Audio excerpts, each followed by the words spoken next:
Thank you for the wonderful introduction, Doctor. I'm very much happy to come again here to the online dentistry in this auspicious day. It's a very honored to be here. Thank you, online dentistry, for the opportunity again. I think, okay, screen has been shared. Okay, I thank all the teachers who have taught me. I've learned a lot of things from many people, from my students, from my friends, parents, and everyone. As the doctor has given introduction about me, thank you for that. I've been using laser for pediatric dentistry from 2009. Change is the law of life. Before that, what we're going to learn in this presentation, in this auspicious day, Teachers' Day, as a teacher, I like to give a few tips how you can utilize laser in your practice. So whoever is attending here, definitely you will get basic knowledge and a few tips on advanced knowledge, how effectively and efficiently you can use laser for the kids and adults. I once again thank the two stalwarts from whom I have learned a lot. And as a teacher, you taught us a lot of things. Thank you, Dr. Binu and Dr. Joby, for this opportunity once again. We all know there's a lot of changes in everyday life as well as in dentistry. There is a lot of changes. You would have seen the way the dental chair, what we have used and how it has been modified now. The technology has improved a lot in endodontics, in periodontics, whatever field you take in medicine, there is a lot of improvements. Similarly, laser is one technology. It has been incorporated into the field of medicine and dentistry. You see this lines which tells clearly the first human being to use, prove, and master fire was way back in 400,000 years ago. So it's not an easy thing to get a fire, to just do it with the stones. You need a skill to make a fire even when you do it with the stone. Similarly, whenever you use a tool, you need to master that so that you can do the best for your patients. Light is a divine source. The reason why I put here this slide is to tell you many of us think that laser is used only for the surgical purpose. It's not that way. Laser can be used for the healing purpose as well as for the surgical purpose. If you see this slide, it is used for the vitamin D synthesis, even in plants for the photosynthesis. And the other picture which I have showed you, the lens, which clearly tells you the sunlight, if it is focused to a very precise energy, it can even helps to light up the paper. Similarly, laser, if you focus it at a bigger footprint, it is used for healing, just like your torchlight. If the same energy is comes through a small hole, precise, just like your tip. For example, the tips what used in the diode laser or whatever it is, we call it as 200 micron or 300 micron. So the small amount is a small opening which gives a precise laser energy. It's used to cut the tissue. So you all make it very clear, the laser energy, if it is having a bigger focal spot without a tip, the laser tip, then it is used for the healing purpose. Healing purpose, you can do it for a lot of any TMJ issues or even post extraction for the healing of the socket, even in implants after implant placement, whatever, you have your own way of thinking how you can apply lasers. This presentation is a basic and with few emphasis on advanced laser using. So most of us will ask why I need to update myself. Why, when there is a scalpel or a scissor, why I need to go for the laser? See, the cutting, only the purpose of a scalpel is to cut. But whereas laser, you can use it for cutting, coagulation, disinfection. This is one of the very important things where you can use it for the root canal treatment, disinfection for your periodontal pockets, and biostimulation. That is photobiomodulation. So this is one very big field in laser, which tells you how it is going to act in the mitochondria and how it is going to help in increasing the ATP, so that you will have that feel good factor and it helps in healing. Desensitization of the nerve endings, the dentinal, the tubules, can be done using a laser. And teeth whitening is one more application of a laser, which you can't do it with the cutting tool, that is your scalpel. Then there are a lot of things I've seen now recently, a lot of updates about the electrocautery, and I've spoke to few electrocautery users. They tell it's okay for cutting and other tissues, but for healing purpose and the outcome, when you compare with the laser, it's not that good. The outcome is not that good when you compare with the laser. So laser, when you compare the amount of the power what you use to cut the tissue is very, very less. Whereas in electrocautery, whenever you tell a parent, the kid's parent, that you're going to use an electrocautery, it scares them, but you're going to pass electricity. Though these are the few drawbacks, and the healing is always delayed. If you know how to use a laser, you can give the same amount of healing time, and it is a comfortable healing when you compare it with the conventional cutting tool. So these are the benefits of using laser. And many of us have a doubt whether laser can be used to do a cavity preparation, whether it can be used to remove the enamel and dentin. Yes, there are lasers which we call it as hard tissue laser or all tissue laser. You should know that the diode laser, which comes in the range of 2.5 lakhs to 3 lakhs or 4 lakhs, 5 lakhs, it's only used in soft tissue. Whereas the all tissue laser, which be ranging around 30 lakhs to 40 lakhs, can be used for hard tissue as well as all tissue. So you should know the difference, what are available lasers in the market, what is going to fit into your practice, what kind of practice you have, how much you can invest to buy this device or equipment to use it for the patient. So the all tissue laser can be used to cut enamel, dentin, bone, and the other hard tissues in the body. And the same machine with a different mode, that is, you have different mode by changing the laser energy outcome and other parameters. You can use the same machine to cut the soft tissue as well. So that tells you about the all tissue laser. When you come to the depth of tissue damage, the WaterLase is an all tissue laser, erbium. Erbium laser and carbon dioxide laser are absorbed by water.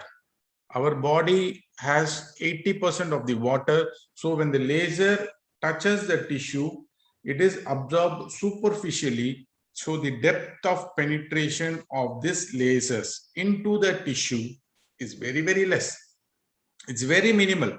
So if you see the depth of tissue damage, when you use a WaterLase, that is all tissue laser, that's a company name.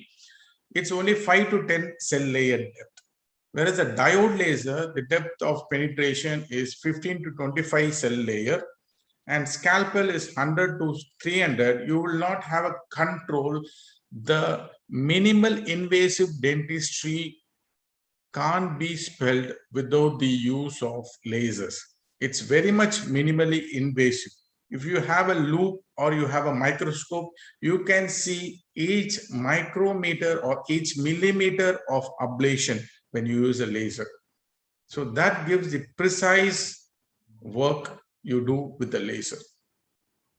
Electrosurgical unit, as I told you, burning will definitely happen with the electrocautery. It burns, and the plume what it comes out from the electrocautery is much equal to that of smoking. Even you get a plume from the laser. If you have proper training, you can reduce the amount of plume that comes, because you know how speed to move your hand. When you see the ablation, you will not going to heat and burn the tissue. This is what is the training what we tell the participants or the other people who attend a course, how effectively and efficiently we can use laser to reduce all this kind of injury to the tissues. Whatever we speak about laser, it's evidence-based dentistry. Earlier days, 10 years before, I used to think whether we can use laser or not. I used to do a lot of work the whole night, seeing and checking the articles and seeing how effectively, whether we can use it for the dentistry or not. But now you don't have a doubt at all. It has crossed more than 25 years use of laser. Everything is evidence-based. It has been approved by all the society, academy or association like American Dental Association, your Endodontic Society, your Periodontic Society, your Pediatric Dentistry Society, whatever you name it, everything, everybody accepts laser as a beneficial tool. So you should not have a doubt whether you can buy a laser or you think whether it's going to cause any benefits to your practice. Definitely, it is a practice building tool. It will help your practice to go to the next level. This slide clearly tells you the policy or the guidelines by the American Academy of Pediatric Dentistry, your Endodontic Society, American Dental Association, your American Association of Periodontics, clearly tells that laser is a beneficial tool. In pediatric dentistry, they have explained that use of laser as a beneficial instrument in providing dental restorative. As I told you, your diode laser can't be used for restoration, means for cutting the hard tissue. But same diode laser you can use to sterilize the cavity, sterilize your dental caries. After removing your dental caries, you can sterilize your cavity using a laser and then restore. You can use to sterilize the endodontic root canals. You can use to sterilize the periodontal pockets. So this is the very important thing. And for infants, children, and adolescents. So if you have a doubt whether you can use a laser for babies, newborn babies, absolutely 100% you can use it for babies. If you have a doubt whether you can use it for pregnancy, with the protocol, you can use it for even a pregnant lady to remove the pregnancy tumor and other tissues, which is very well documented in the literature. This is a slide to tell what all I have been going to cover in this presentation. Very precise, or only the quintessence of the knowledge what I have in this years of practice using lasers. If someone is going to ask me what are the procedures we can use lasers, n number of procedures. You have many procedures that you can use diode laser, which we call it as a soft tissue laser, for excision, for your incision, for the healing purpose, for aphthous ulcer, for frenectomy, for gingivectomy, smile designing, A lot of procedures you can use your soft tissue diode laser. Soft tissue diode laser can be used, which is easily available. Even carbon dioxide, one particular wavelength, we tell it as a soft tissue laser. In carbon dioxide itself, there are different wavelengths which can be used for hard tissue and soft tissue. So that goes deep into the wavelength, what are the available wavelengths. So to have a precise knowledge or a general knowledge, you have to know there is a soft tissue laser, there is a diode laser, which can be used for all the soft tissue procedure. And you have a all tissue laser, erbium laser as of now in India, which can be used for dental, hard tissue and soft tissue. Historical landmarks, yes, in this day of Teachers' Day, we have to know the persons who are very important for this kind of technology to be incorporated into the field of medicine and dentistry. Niels Bohr has given an atom model, and it's Albert Einstein who has postulated what is spontaneous emission and stimulated emission. You know, there are different types of emission which comes out when the light is being absorbed and there is a bombardment of energy between the atom. So this historical slides clearly tells that Theodore H. Meyerman produced first ruby laser. You can see the laser which he's holding in the hand. It's not like a computer. When it's invented, it was such a big unit, and then it has been modified into such a small unit. When this was invented, it was a small ruby laser by Theodore H. Meyerman.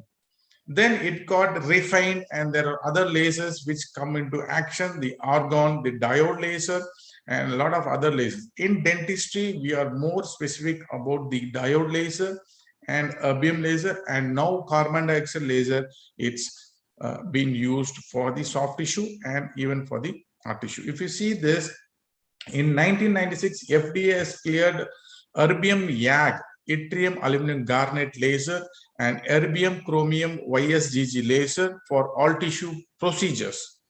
The carbon dioxide has different wavelength, that is 9,300 nanometer, 9,600 nanometer, 10,600 nanometer, which can be used for different procedures for soft tissue and hard tissue. Yes.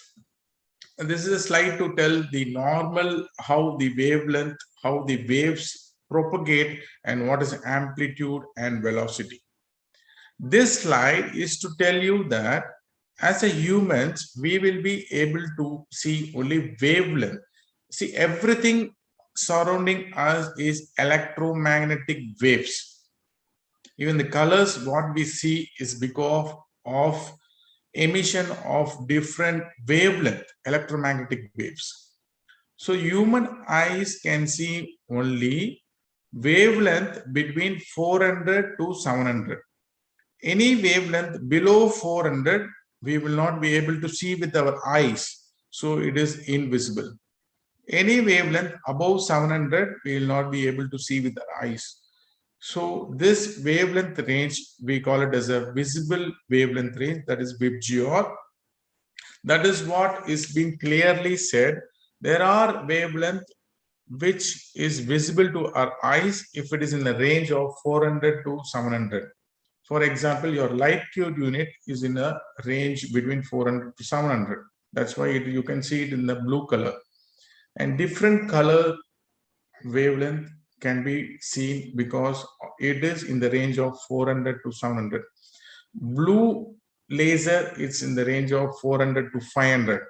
So this spectrum clearly tells you the near infrared rays and mid and far infrared rays. If you see X-rays and gamma rays, they comes under the classification of ionizing radiation. Ionizing radiation means it is harmful to the body. It will cause carcinogenic effect. It will cause mutagenicity effect acting in the cells of our human body. Whereas if you see the lasers, they're near infrared, mid infrared, and far infrared lasers, they come in the classification of thermal radiation, and it is a non-ionizing radiation. So if you have a parent asking to you whether this will cause the harmful effects like that of your laser, no, it will not cause. It is not an ionizing radiation. But yes, it will cause some harmful effects if you're not trained enough how to use it. You can't use it by seeing the YouTube videos or by whatever it is. Once you learn practically, then you will get the confidence how speed to use it, how effectively you can use it. That's one thing you have to be very clear. This slide clearly tells you that the wavelength between 400 to 700 is a visible range which you will be able to see. Anything below 400 you will not be able to see. Anything above 700 you will not be able to see. Why I am stressing this point is the wavelength which is available for dental use, the diode laser starts with 810 nanometer, 940 nanometer, 980 nanometer, 1064 nanometer. All this range are diode lasers. So this 810 is above 700. So that clearly tells the therapeutic laser 810 nanometer, it's not visible by your eyes. Then what, how you know where you are applying, where is your point of application? So there is one more pointer, the laser what we use it for our presentation, the diode chip pointer. Either it can be red in color, it can be green in color, or it can be blue in color. So that laser is coming with the fiber to tell you, to show you where is your therapeutic laser. It's going to act. So the laser machine has two lasers. One is your aiming beam, which is around 632 nanometer, shows you where the therapeutic laser, that is your 810 nanometer, 940 or 980, it's going to come. So you know where you are applying the therapeutic laser. That's very important. Light amplification by stimulated emission of radiation. The word radiation alarms everyone. So you should clearly understand the basics that this radiation is it's a non-ionizing radiation. It's not an ionizing radiation. All waves, we call it as a radiation. That's the reason this been named as a light amplification by stimulated emission of radiation. So this, each term clearly tells how laser is produced. How laser is produced into the laser cavity. If you see the laser machine, you will have, if you come to our online courses or in-person courses, you will see the laser machine is just a small box. Inside that there is a diode chip. How it, once you on the electricity, the light, the energy goes in and it stimulates the diode chip, and you will see the photons in the form of light energy. That is your laser energy. So that is how it is being stimulated. Then what is the difference between the light, natural light, and the laser light? If you see the ordinary light, it's not single wavelength. It has different wavelength. But if you see the laser light, it has only one color, that is monochromatic. It has a single wavelength. And it is collimated, it travels in a single direction, and it is coherent, it is not divergent, it is coherent, it goes in a straight direction. So these are the differences between an ordinary light and a laser light. That's the reason you need a 30 watts bulb or a 100 watts bulb or 50 watts, whatever it is, to illuminate the whole room. But you need only 1 watt laser to do an incision, to do an excision, to do a frenectomy. So that tells you how less amount of power we are using. So you will learn certain units, that is W means watts and energy and frequency. So these are the few things what we have to know when you start using a laser. So as I said you, there is a the laser production is by inside the laser cavity. Then there is a delivery system, that is your fiber, through which the laser generated into the laser cavity comes out, then the emission mode and mode of use. So the laser cavity, inside the laser cavity, you will have an active medium. That is, if it's a diode, it's a diode chip, which has a PN type diode chip. And once you on the electricity, the energy travels, stimulates the diode chip. Then there is a change in the energy level of atom. Whenever the atom goes to the higher level and it comes to the lower level, there is a production of photon. Since there is a mirror, it gets bombarded and you get a high energy of photon coming out. This photon, when it comes to the fiber, you can use it for your surgical purpose as well as for your healing purpose. So the lasers are solid lasers, gas, that is your carbon dioxide laser or helium laser, and liquid dye lasers are used in your eye ophthalmology, eye surgeries. So there are three different types, that is your solid, gas, and liquid lasers. And diode, it comes under semiconductor. It doesn't come under solid, it comes under semiconductor, a different type. We call it as a diode laser. This slide tells you what is absorption. Normally, all things, whatever there is a electromagnetic waves, there is a normal absorption and then spontaneous emission. This happens normally. Whenever there is an external pumping source, the external pumping source can be electricity or it can be a flash lamp. For that lamp to light up, you need electricity. So this energy stimulates the active medium. That is what I told you. It can be a solid like that of your erbium crystal, or it can be Nd:YAG neodymium crystal. So it stimulates that crystal, and that crystal starts giving the useful energy, that is the photons. This is how when it goes to the higher level, comes to the lower level, it gives up the number of photons coming out will be more if it comes to the goes to the higher level and then come to the lower level. The delivery system. Now the laser is produced, you need a delivery system. The delivery system, there are different types. Many practical questions what they ask me, whether I can buy the spool fiber. Spool fiber means you have the fiber which is like you would have seen in the light in the street shops or any bazaar or any complex. You would have seen the fibers with the end with the light, different colors. So that fibers, that is the quartz or glass fiber, same type of fiber with the biograde is used in laser delivery system. So this fiber is used in diode laser.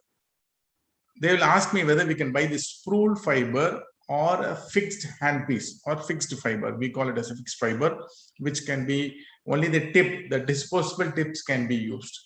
Whereas a spool fiber, you have to cleave, just like you're sharpening your pencil. You sharpen, you use the lead, then after the lead goes off, you again sharpen, you will see the lead. Similarly, the spool fiber, you can cleave it up, use it, then it shortens up, it's wear off, then again you cleave it, you sharpen it, again you use it, it goes. But we all think economically it is best. Some of the other laser practitioners feel that is economical or they are comfortable with that. But in my knowledge, what I've seen is the efficiency, the laser energy is produced in the cavity, and when it comes through the different meter of the spool, it keeps on coming, then, and the end energy which is coming out into the tissue to act, it is, the efficiency is less. So I prefer every one of my students to buy a fixed handpiece. That is a fixed fiber, not the spool fiber. That is one which is white in color, which will be for a particular length, the 3 meter or something like that. So this is one clinical tip which you should know. Whenever you're going to buy a laser, you should know what are the accessories, how effectively you can use.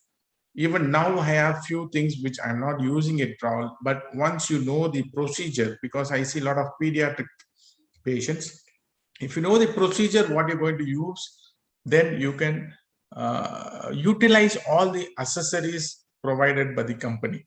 So you should have a proper knowledge about that, what type of eyewear they're giving, whether how effective it is, what is the optical density and all these things. So the delivery system in the hard tissue is different. It comes like a pipe. It's like your handpiece. It comes like articulated arm. It comes like this, then like this, and then you have to pull it and then work. This is for the hard tissue lasers. Whereas your soft tissue, you have a small fiber. You can easily hold it with your hand. It's not going to give a lot of tension. Then you can do your procedure. This is what I want to tell you. It's there in the slide. This laser is called handheld laser. You can just detach this part. This is the battery. Remove it. Then you can keep this as your spectacle box. Keep it in your pocket and then go for the consultation. And WaterLase is another laser which is more effective and efficient, it is a diode laser, 8 and N. All these lasers are diode lasers, all the topmost. This is a BioLase, and you have one more laser called Zolar laser. There are a lot of laser companies in India, which is diode laser, can be used for your soft tissue. Now it's your turn to think what laser to buy based on your usage and on your financial thing. That is the way we used to guiding the laser buyer itself is a small lecture, which normally I charge 5,000 rupees to tell them what are the basics, how you're going to buy, what you have to do, all these things. But maximum I'm telling in this webinar, so that you get the best out of this webinar by online dentistry. And this machine is just like a small refrigerator. I'm using this machine from 2011. This is called erbium hard tissue laser. This can be used for soft tissue as well as hard tissue. This is a more minimally invasive laser. As I told you earlier, this laser does not penetrate deep into the tissue. It is very superficial. So whenever there is a cut, it's very superficial. It is more precise than your scalpel, scissor, whatever it is. When you use a diode laser, the chromophore. Chromophore means certain tissues in our body love certain color. So certain wavelength, they attract. For example, hemoglobin and pigments attract the diode laser wavelengths. So for coagulation, your best laser is your diode laser. And for your disinfection, for disinfecting a dental cavity or for disinfecting your root canal sterilization, for disinfecting your pockets or peri-implantitis, diode laser is a very good laser because it's not absorbed by water. Since it's not absorbed by water, the diode laser penetrates deep into the tissue. So it goes deep into your muscles. It goes deep till your bone. So it helps in giving healing effect. That is called photobiomodulation. It enters till the mitochondria. It acts on mitochondria and helps in release of ATP and other energies, which is going to help in healing. This is the laser disposable tip. This is what I told you. It's better always go for this handpiece, which is used for the disposing thing. What is the mode? Now we have seen the cavity, the energy, the laser cavity, then the delivery system, different types of mode and mode of contact. Okay, so the different types of mode is just like your light cube. You can have a continuous mode. The light comes up continuously, and you have a pulse mode also in your light cube. Similarly, in laser, you have a continuous laser coming out, that is called CW, and you have a pulse mode, which you use it for the thermal relaxation time. You give some time for the tissue to cool and then you use it. When to use, how to use, for what procedure to use, it's going to be a little more in detail depth about the procedures. But basically, you should know there is a continuous working CW. That is the different parameters you can set. Whether you want a continuous working, you can press it. You want a pulse mode, just like a light cure, you can press that button. The laser comes, stops, comes, stops. It is called electrical shutter. It comes, stop, comes, stop. It is not going to be continuous. So your tissue gets a relaxation time. So that is the different mode and the contact. The different types of contact is whenever this is little, you have to understand very clearly when using a diode laser, whenever you want to cut the tissue, you want the tip of your laser to touch the tissue. Only if you touch, you will see laser ablation. The temperature in this gets increasing, and at one point, it's not that it's going to burn. If you keep on keeping the thermal energy, it will burn. But you know, once you see the ablation, you're going to move your laser tip. So it's only going to ablate. So whenever you want to remove a tissue or do an incision, cut the tissue, you need to touch the tissue. Whenever you want healing effect, you're going to go very close, near contact, or non-contact mode. There are different modes. Either contact mode, near contact means you go very close, but you will not touch.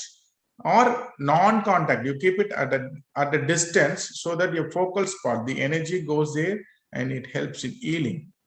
So there is different kind of procedures where you can use non-contact for healing of your extraction socket, for your implants, for your TMJ issues. You have a pain therapy handpiece. There is a lot of handpiece which helps you to attain the proper therapeutic outcomes. And this tip is used to, if it is initiated, and there are one more important term, you can note it down. Initiation of the tip and non-initiated tip. Nowadays, we are getting initiated tips, that is ready-made tips with initiation. Earlier, we used to get a non-initiated tip, then we used to initiate. Initiate means you're sharpening the tip. That is, you can use articulating paper or specific papers will come, initiating papers with the laser company. You can use that to sharpen the tip and then use it for cutting. Whenever you sharpen the tip, you can use it for cutting because the laser energy is going to be very precise. If you're not initiating the tip, you can use it for sterilization of the root canal, for sterilization of periodontal pocket, for sterilization of peri-implantitis. So these are the few clinical tips which I used to share in my courses in person, show them how the procedure can be done with the initiated tip and non-initiated tip, how much the energy, how you feel. Once you feel the warmth, once you feel the laser, you will be more confident to use it on the patient. So these are the different mode of contact. There is contact mode, non-contact, and there is a near contact mode. So the diode laser, whenever you want to cut the tissue, you have to touch the tissue. Whenever you want a healing, you can keep it as a near contact or non-contact. So these are the important points you should know. Laser classification. When I'm going through these slides, I have told you there are different lasers: soft tissue laser, hard tissue laser. And this soft tissue lasers can be used only for soft tissue. All tissue laser can be used for soft tissue and hard tissue. There are different lasers called as healing laser or photobiomodulation lasers. We earlier used to call them as low-level lasers. This is just like your torch, which is not used for cutting. It's only used for healing. This laser by WaterLase is available very easily. Earlier, I used to keep on searching where to get, and I've got it from Europe and other things. But now it's available here in WaterLase. It comes nearly to a lakh, and it works out very well. So once you are concerned only about healing, I'm not going to cut, I just want to heal the tissue, you can go for that laser. That's what the guide, what we tell the buyer's guide, how to buy a laser. What is your purpose? Whether you want to do your purpose or your purpose is only single, which you want only healing or cutting. This spectrum again clearly tells it's invisible ionizing radiation, near infrared. All this wavelength, you can see this. If it is 950, you will not be able to see through your eyes. So the lasers, what is available, the diode laser comes under the range of 810 nanometer, 940, 980. And 1064, I told you it's NDAG, and even diode laser also is there, the 1064. All this part of this graph or the picture tells you the laser near infrared, mid infrared, and far infrared. Mid infrared tells you the erbium family, and far infrared tells you about the carbon dioxide family.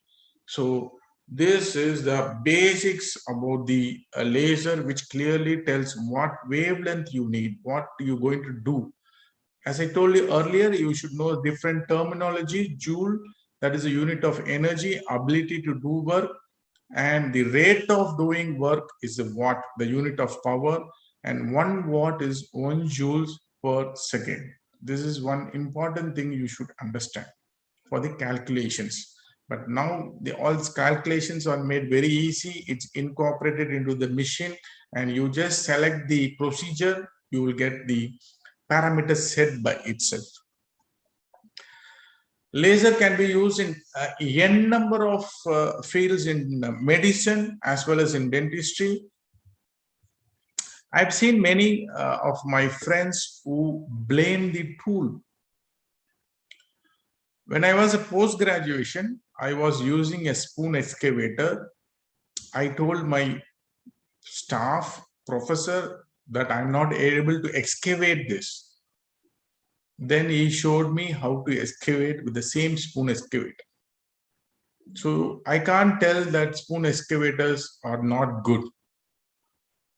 If you know how to use it, you can use the tool at the best of its. That is one thing you have to understand. The laser is a very good tool. Only thing is you should learn how to use it. You will do the best for the patients. So when I was studying, even the aerotor or whatever it is, you have to master the skill. That is the reason you are using aerotor for so many years in your undergraduation, and then you will come to the preclinical and then come to the clinical. Similarly, whatever tool you select, you have to use it preclinically and then clinically. You use it in the wet lab, like we used to train them in the Gocha, then give all the procedures and then give them the whatever. If there is a inpatient available, then we tell them to do it on the patients. This is again a slide to clearly tell you the different tool. If we use this tool to do this procedure, is it correct? No. So selection of a tool is very important. This slide tells you if you are a very good surgeon, if you don't know how to use a laser, you will not get a very good results. If you're not a good surgeon, you know laser, how to use it, then you will not get a good results. And if you're not diagnosing it properly, you will not get a good results. All this together works out, and it is going to benefit the patient. American Academy of Pediatric Dentistry very clearly states that it's less thermal necrosis of adjacent tissue. It's less thermal necrosis of adjacent tissue is produced with lasers than with electrosurgical instruments. During soft tissue procedures, hemostasis can be obtained without the need for sutures in most cases. With the benefits of hemostasis during soft tissue treatments, wound healing can occur more rapidly with less post-operative discomfort and reduced need for analgesia. All this are the advantages of laser, which has been stated in the guideline or best practices of different society of dentistry. Lasers can provide relief from the pain and inflammation associated with the aphthous ulcers and herpetic lesions without pharmacological intervention. This diode laser is worldwide used for mucositis, mostly in oncology. It is accepted and it is the standard of care for mucositis. This all again deep into the basics. When you put a laser, the four things will happen. That is your reflection, absorption, transmission, and scattering. Mainly we are concerned about absorption. Only when the laser is absorbed, you will see the laser tissue interaction, you will see the laser ablation, you will see some lasers going inside and giving some photo biomodulation effects. This graph clearly tells what is a chromophore. If you see this graph clearly, just a few seconds, just concentrate in this graph. The diode laser which is available is 810 nanometer, 940. The absorption is very good in melanin. That is, it's very good absorbed by the pigments. That's why it's good for the disinfection. And it's good for the depigmentation of the lips and your gingiva. And it is absorbed very well in the hemoglobin. That's why it's good for the hemostasis. And it is very less absorbed in the water. That's why it's good for photobiomodulation, because if it is absorbed by water, the laser will not penetrate deep. If it is not penetrating deep, it will not go and reach the ligaments, it will not go and reach the muscles, it will not go and reach these bones. Whereas erbium laser is superficial laser because it is absorbed by water. So it will not penetrate deep. So it can't be used for photobiomodulation therapy. So if you see this erbium laser, it is very well absorbed by water as well as with hydroxyapatite crystals. That's the reason it can be used for both soft tissue and hard tissue. If you see carbon dioxide, 10,600 is absorbed very well by hydroxyapatite crystals, but it will create some kind of improper procedure cutting. So it is not used for the hard tissue, only for the soft tissue. If you see 9,600, it can be used for hard tissue and soft tissue. Then once the laser is absorbed, there is photothermal reaction, photochemical, mechanical, and electrical. So all these slides clearly tells you it is going to help in increase in ATP production, fibroblast. It is going to help in your pain relief. It is going to help in improved healing, reduce the symptoms associated with osteoarthritis. So this slides clearly tells you that how a laser can be used for both healing as well as for cutting.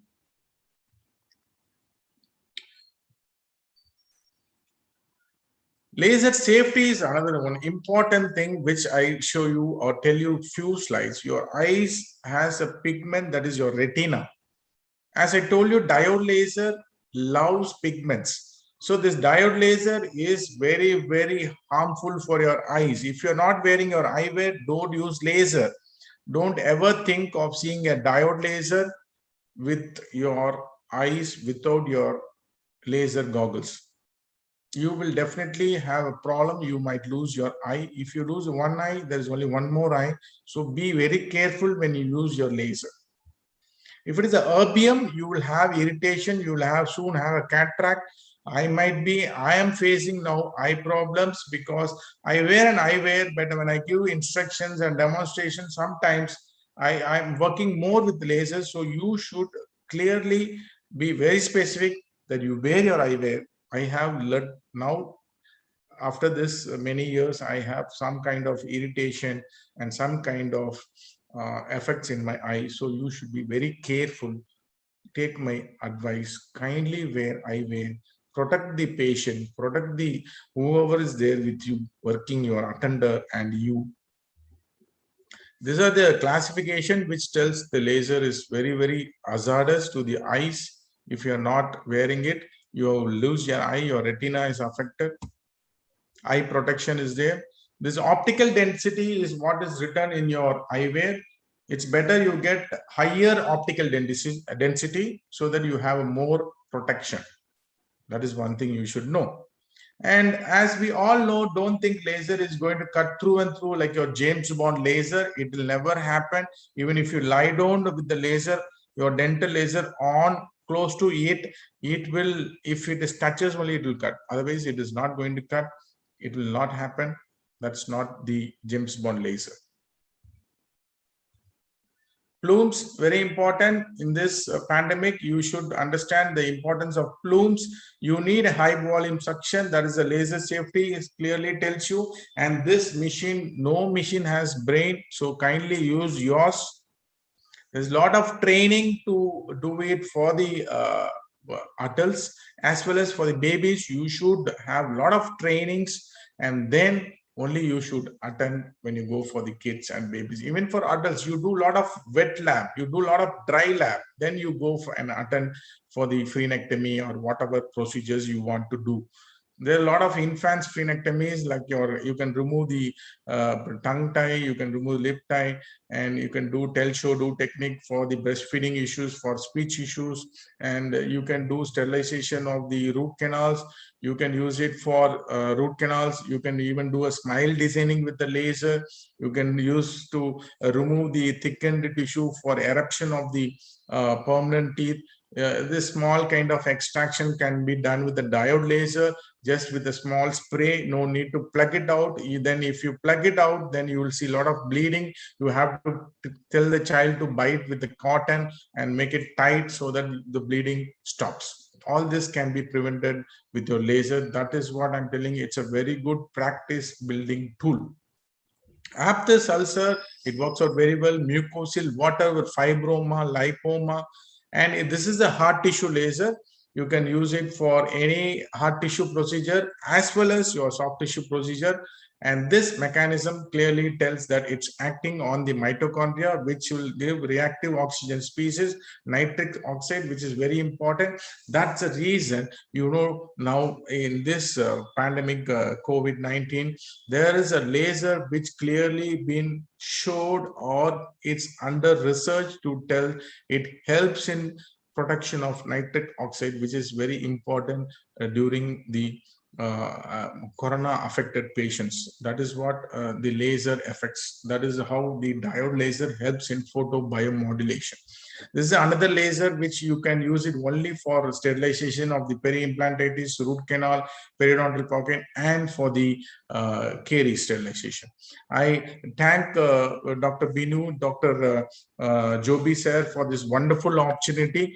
And again, I clearly tell that the whatever things you want to incorporate a tool, kindly master it, then you use it for the patient so that you will get the best out of the instrument or equipment, whatever you use. We have a lot of courses in person as well as online, which will definitely help you to do the best for your patients.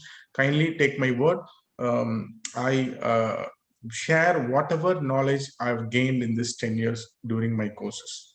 Thank you. Thank you very much for your attendance during this Sunday. I really appreciate all the participants. Thank you very much. Thank you, sir. Yeah.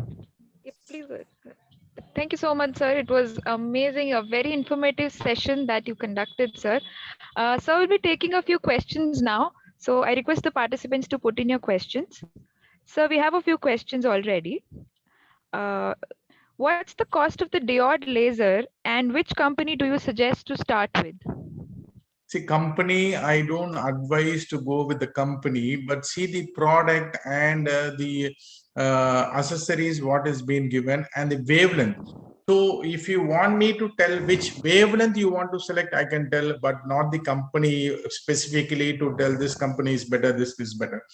Every companies are doing best. They have their own flagship products. So wavelength, if you see you want to start with, you can very well go with the 810 nanometer, 940 or 980. But this 810 and 940 all very equally, they are very close. We can't really see any changes because you are using 810 or 940 or 980 until and unless if it is like some kind of microscopical study or something like that, you go to the molecular biology level or something like that. If in a practical level, you can go for a diode laser which is 810 940 or 980, whatever it is, you can select. This wavelengths are equally good, and the cost differs based on the companies. It starts from 2.5 lakhs to 3 lakhs, 4.5 lakhs. If you want more watt, when you need a more watt means for some kind of cutting a very big tissue or something like that, you need a more watt. Otherwise, you can go with the normal watt. But if the cost difference is very less, if you're going to buy a 3 watt and the cost difference for the 10 watt, it's only very less, 20 to 30,000. I very well tell to go with the 10 watt because the crystal life is very good with that. That is my personal experience. Thank you, sir.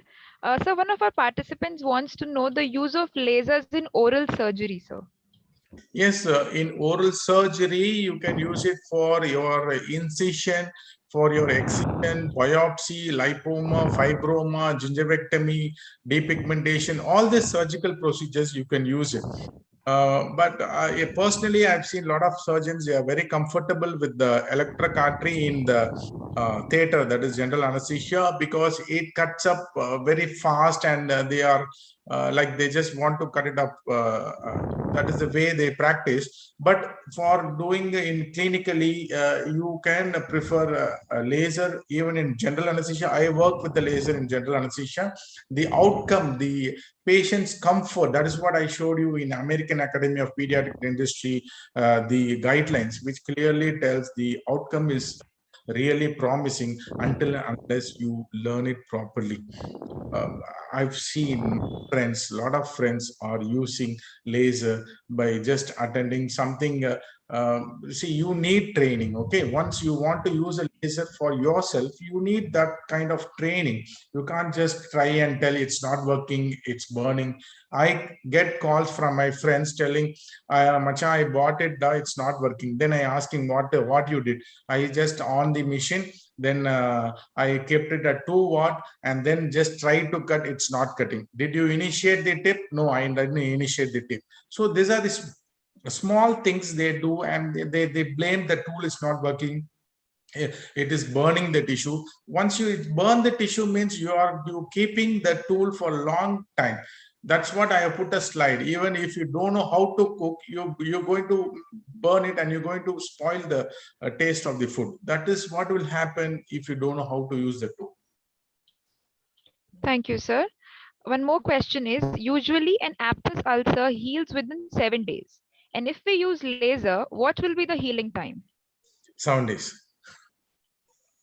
Healing time is 7 days, but the difficulty, the symptoms, the pain what the patient undergoes in the 7 days, it really get reduced and come to nil if you use laser.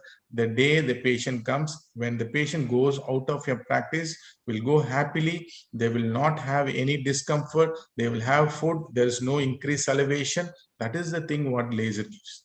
But the healing will be as similar to that of the normal healing. Did you get my... Yes. Can I get a question from YouTube, sir? This is Dr. Joby. Yeah. Yes, sir. Yes, sir. If we are okay. So the question is from Dr. Sandeep Patel. His query is, which tip are better, polyamide or silica? What is the basic difference between these two? Polyamide is the latest thing, sir. That is the latest technology, how the efficiency is good with the polyamide. Silica or quartz, all this are the normal things.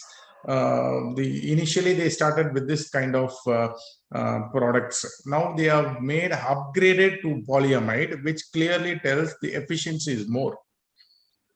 Okay, sir. One more question is from Dr. Shreyas. Is there any difference in electrocautery and lasers with soft tissue procedures like crown lengthening procedure? There is no difference. I have very rarely used electrocautery, which I have it with my friend to see how it is working, how it's cutting. I have compared it when I do a frenectomy for an adult. Then I saw the amount of burning the tissue and other things. But the procedure is same. How you're going to use it is same. But the depth of tissue damage is far more in diode laser. What you see is not what you get. means there is a internal damage which happening, which will not happen with the diode laser. The healing will be better with the diode laser if you use it properly. Thank you, sir. Thank you. Thank you, sir. Sir, could I go ahead with Zoom questions? Yeah, you can.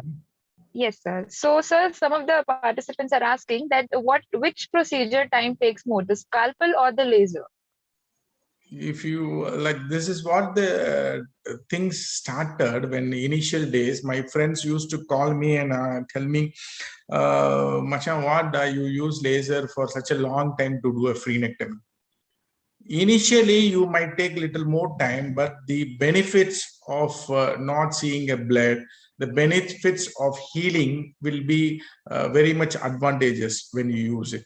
But once you are trained, even once in our courses, if you are getting trained of how you work, what is the speed of hand you use it, you can do as well as the speed of your scalpel or whatever it is. It's just you're going to do it very easily.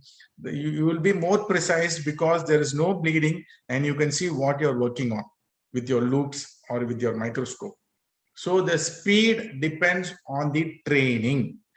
If you're trained enough, you will do more speeder than what you're doing with the scalpel. If you're getting trained, you might take little time. As you get trained more and more, you will do it faster. Thank you, sir. We have more questions. Do we need to put sutures after labial and lingual frenectomy? It depends upon the amount of exposure you have done, the amount of opening you have done. If it is a small thing, then you no need to put a suture if you're doing it with the laser. If it is quite bigger wound, then it's better to put a suture, and it depends upon the age of the child. If it is smaller or if it is 3 to 4 years where they're not going to practice some kind of exercises, what we do, we preferably go for the suture. Thank you, sir. Next question is, sir, can we use lasers in squamous cell carcinoma and the patient having oral lichen planus? I absolutely have no idea because I've not tried it in such a kind of cases. I am not the right person to answer this question. If I know, I will tell. If I don't know, I will tell I don't know. Okay, sir. Sir, what is the difference between WaterLase S and WaterLase Duo WaterLase Duo. and WaterLase S, sir? Okay, WaterLase yes is for surgical purpose. You can use it for all the things. And WaterLase Duo, there are different machines which comes with the dual wavelength.